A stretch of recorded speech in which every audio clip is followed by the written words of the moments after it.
जब कोरोना काल था मैंने कोरोना के ऊपर बहुत सारी कविताएं लिखी थी और वो कोरोना निकल गया। अब उसको तो याद करने का भी मन नहीं करता, ना ही किसी कविता को पोस्ट करने का मन करता है। लेकिन उस समय लोगों ने बहुत प्रार्थना करी थी, सबकी सामूहिक प्रार्थना का असर भी हुआ कि भगवान ने इसको स्वीकार करा और कोरोना जड़ से मिट गया। और यकीन मानिए, मैंने भी जब ये आर्त स्वर में प्रार्थना लिखी, उसके बाद 1 महीने के अंदर कोरोना समाप्त हो गया। तो सुनिए। हे कन्हैया तुम्हें फिर से आना पड़ेगा, वचन गीता वाला निभाना पड़ेगा। आपने गीता में वचन दिया था अर्जुन को कि मैं जब भी पृथ्वी पर भक्तों पर संकट पड़ेगा तो मैं किसी न किसी रूप में अवतार लेके आऊँगा और भक्तों के कष्ट को मिटाऊँगा, धर्म की स्थापना करूँगा। तो उसी की मैं याद दिला रही। हे कन्हैया तुम्हें फिर से आना पड़ेगा, वचन गीता वाला निभाना पड़ेगा, किसी रूप में तुमको आना पड़ेगा।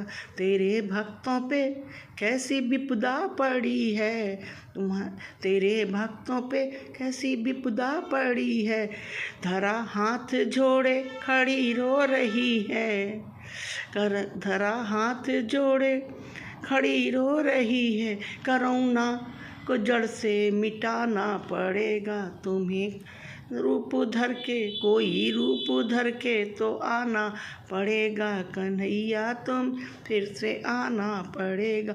अघासुर को मारा, बकासुर को मारा, अघासुर को मारा, बकासुर को मारा, न जाने कितने असुर को पछाड़ा, न जाने कितने असुर को पछाड़ा।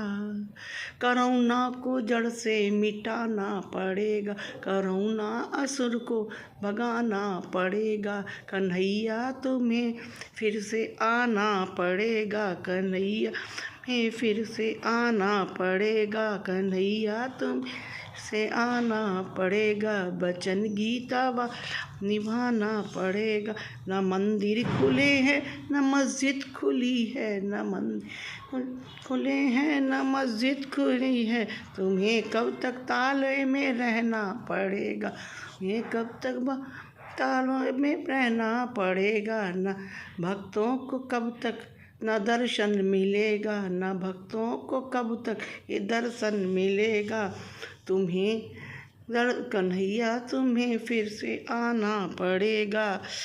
न प्रसाद और भोग भी अब न लगता, न प्रसाद चढ़ता और न भोग लगता, तुम्हें ऐसे ही भूखा सोना पड़ेगा, तुम्हें ऐसे ही भूखा सोना पड़ेगा।